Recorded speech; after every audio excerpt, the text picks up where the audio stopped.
Communiqué. Voici l'homme Hospital VHH organise de consultations dentaires à 2000 francs seulement à partir de lundi 9 octobre 2017 au samedi 14 octobre 2017 de 8h à 15h30. Adresse 2 croisement 2 avenues République et Manenga sur route de Matadi. Commune de Ngaliema à Binza Ozone. Référence station barrée DGC. Cordial bienvenue à tous.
Ce n'est pas votre premier passage là au centre. Tobenga Kabino, quand il fallait faire des journées portes ouvertes, pour nous talisa matériel, tozanango. Je crois ceux qui ont lancé campagne il y a une semaine, ils ont benga bande konabiso à Kinshasa que non, en tout cas matériel en moto la Kinshasa kibino, ils ont ba jouer tes ba fantaisie, mais ce sont des matériels qui doivent être utilisés. Il faut tout saler lango et me mapper changement et big sabatu. Donc sensibilisation c'est plus pour na ko benga batu ya Kinshasa oyo kutani na problème ya maladie ya minu ndenge tolobi bokono ya minu soki botali na ba track na biso tozo pesa na ba publicité soko kutani na problème ya minu ezala yo moko ezala ndeko na yo ozana ndeko moko belisaka atungisa makamingi peut-être basi ba yebiso ke non makambo ya minu solution ezalaka te traitement ezalaka te oyo nyonso bosi boyoka wana biso tolakisi bino nano ba matériel toyebisi bino ke non solo matériel tozwi eza pona ko bikisa bokono ya minu yango to lancer cette fois-ci mbela na bana ya Kinshasa bo poussa na pe pembeni boya cette fois-ci yango to boya ki koti ya consultation ezala likolo po bato balo banonga na zangi moyen ya koya donc soki botali bien campagne na biso tina nango binga ezake mutu aya yeba nanu ke non bokono abelaka wana ezape milimu mabete parce que c'est une maladie oyo munganga akoki ko objectiver pe ko yebise ce qu'il faut faire donc to bengi plus bato baya ko yeba réellement bokono nini ya mine et nini esengeli basala donc campagne na biso c'est surtout pour ça tozana ba matériel to consulter to responsabiliser yo totali soki non malade ozobele ya mino oyo kombo nango yango oyo malade ozobele ya mino oyo pona ko bikisa yango tala nzela osengeli kolanda po ete obika libela otikala bien okoma lokola batu nyonso oyo akepe hôpital amisalisi na bokono ya mino esili nde mingi tina ya campagne na biso yango wana donc batu baya ba matériel ezali ba minganga bazali qualifié boya sur place to consulter yo to responsabiliser yo nanu ndeko moni maladi obelaka wana kombo nango yango yo c'est-à-dire eza itopite oh non obelaki maladi boye te maladi ya mino existaka réellement yo mutobeli pusana yaka to soigner yo et okobika changement pe ozwa solution na makambo ya mino libela na libela.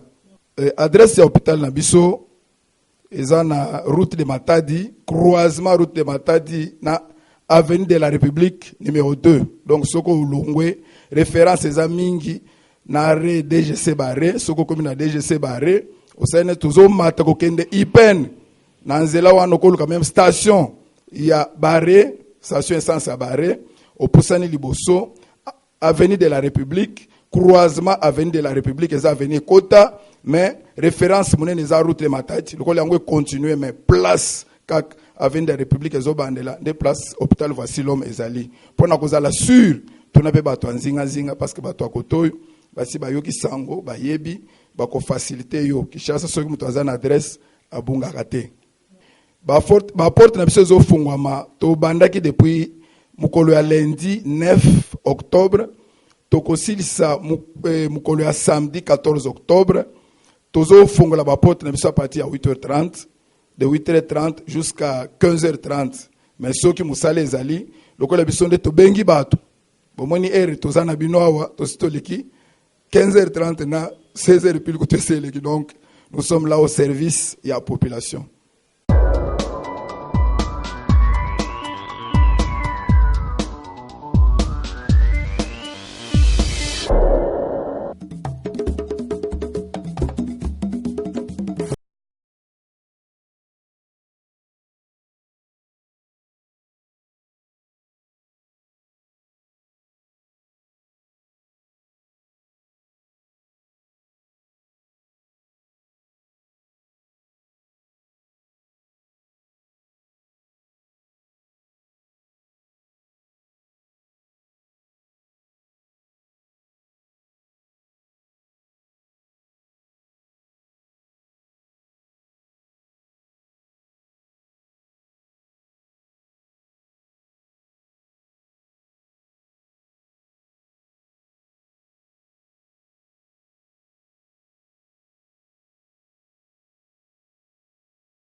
Lino ezali moko ya biteni ya nzoto na biso oyo esungaka biso pona kolia koloba koseka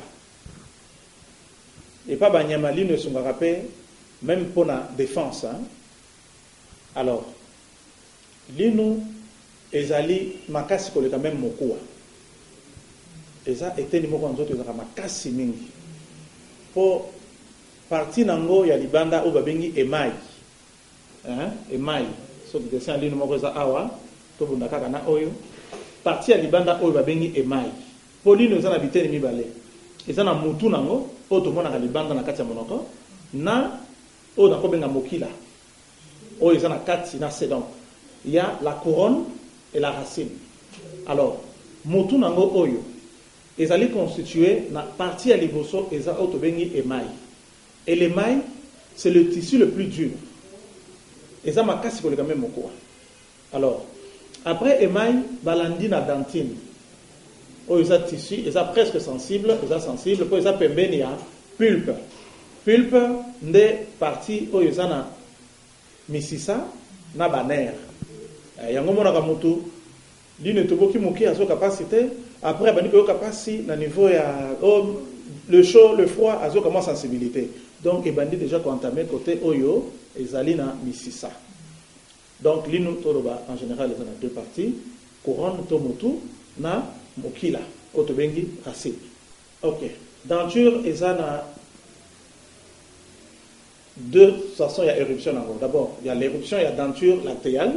Minu, il y a bomwana. Oyo, et bandaka na 6 mois. Et silaka, na 3 ans.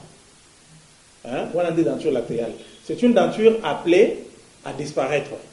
Ok. Alors, à partir il y a 6 ans,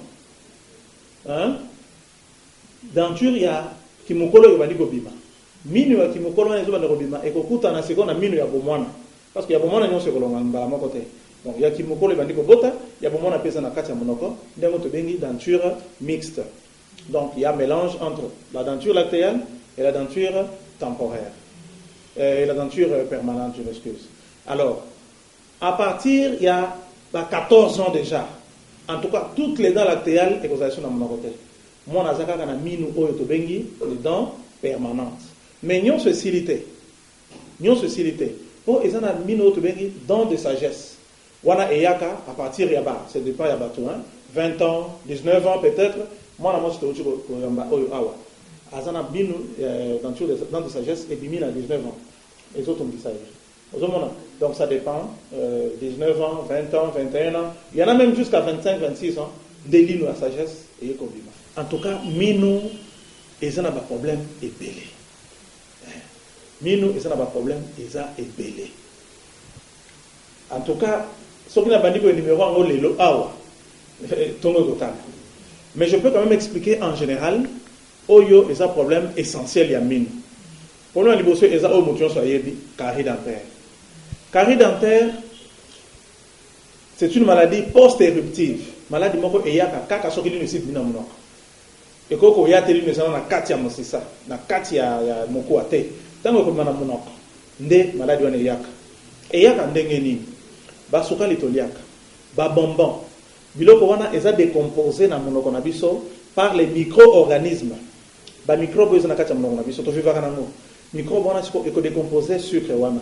Tango décomposer sucre et sali et toboli sucre wana nde et sali comme acide. Acide wana bandi ko tobola mine. Zomona e bandi ko tobola mine. Alors, ndo ko ka ndebandeli na moto abi oh so na melima ya moto ezo sala passe. So na melima ya lili ezo sala passe. Zomona la carie commence d'abord asymptomatique sans un seul signe. Après bandi ko pesa moins douleur. Après ils ont avancé. Si ekokoma na niveau oyo monaka ezumisisa ya minu même ko vimbisa moto litama vimbi ne monaka tout soit vimbi litama oui. Donc ebanda kina no moke ti atiki ti na niveau ekoma na misisa et vimbisa e. Zomona. Alors, cette carie dentaire là, je voudrais évoquer quelque chose de très important. Carie dentaire est héréditaire.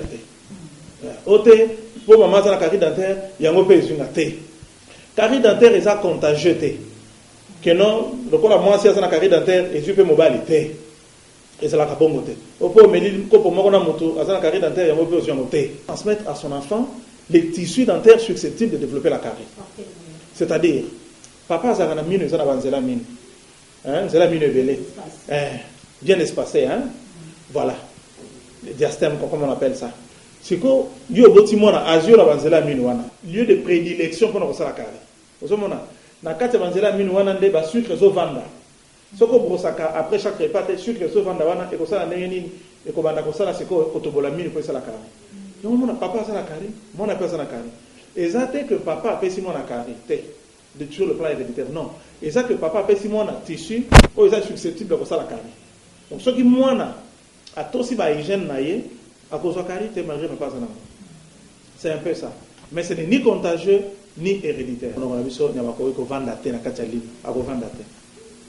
Et ça va bien comme encore des superstitions, hein? En tout cas, ils ont la carte.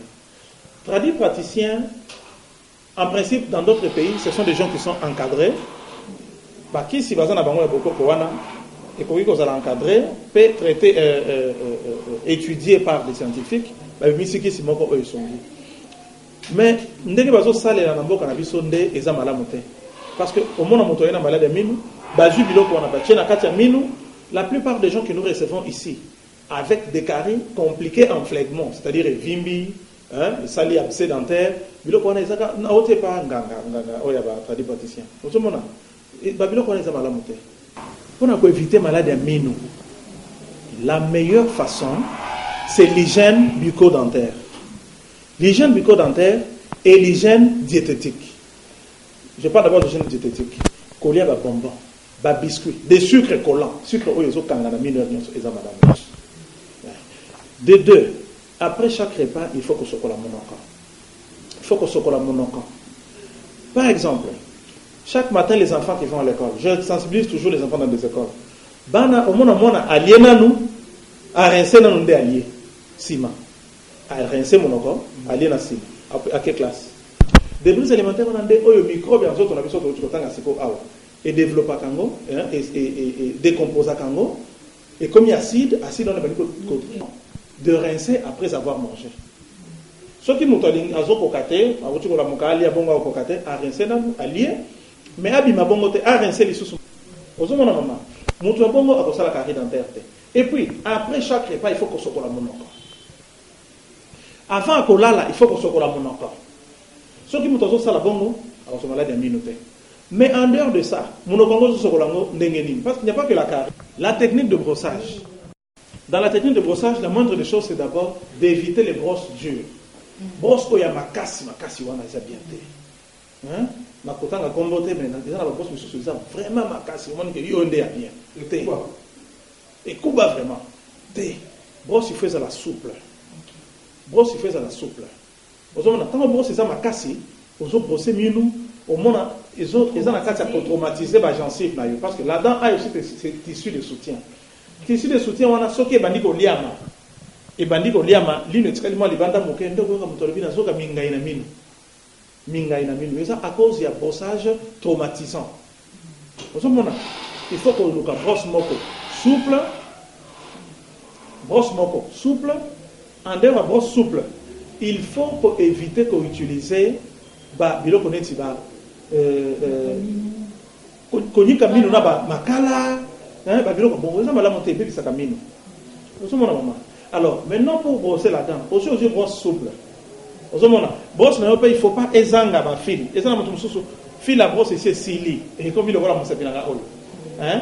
Azo ça la moka. Ozo ça le côté. Alors, brosse il faut un fil ya côté le bandenge ça boy. Mais ezala souple.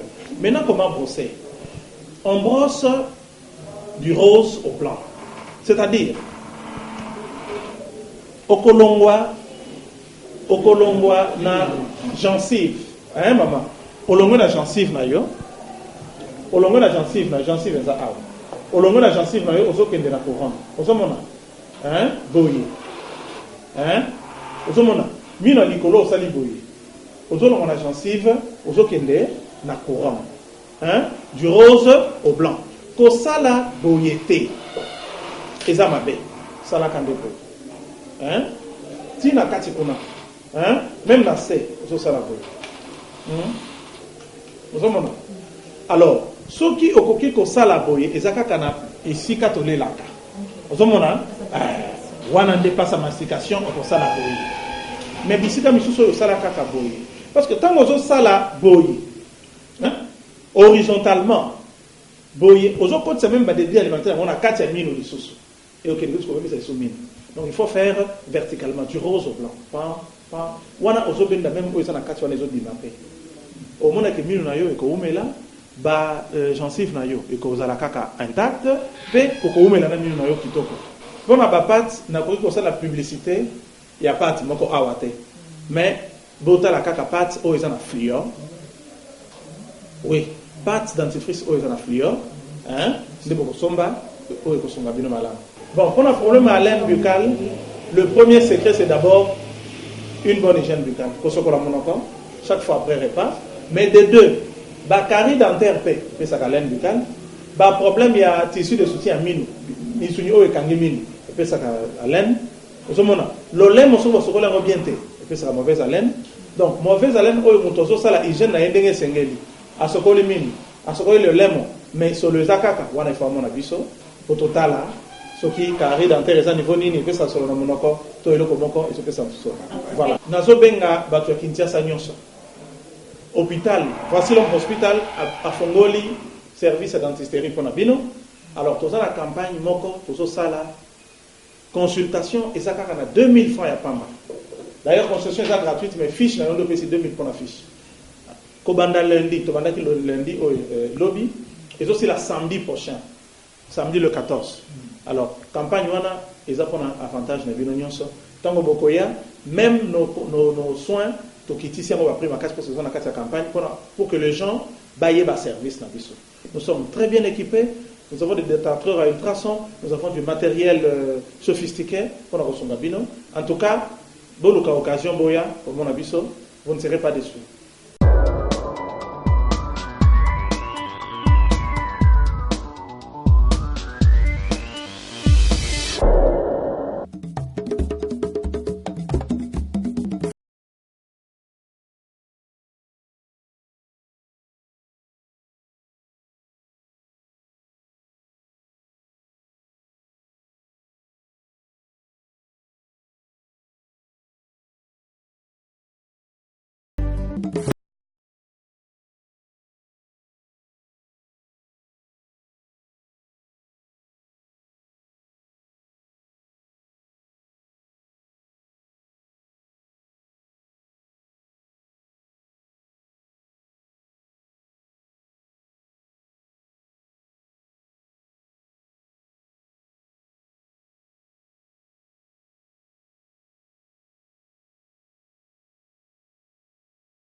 Oui, je suis infirmière au centre hospitalier Vassilom. Je m'appelle Gigol Silika. Je suis dans le service de dentisterie. On vous invite de venir nous consulter pendant nos campagnes. La consultation, c'est à 2000 francs.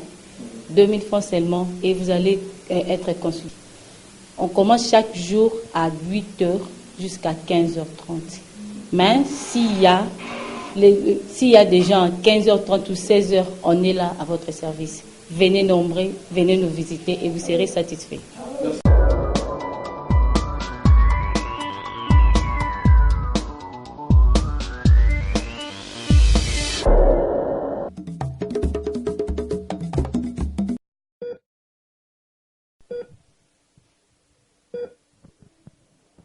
Communiqué.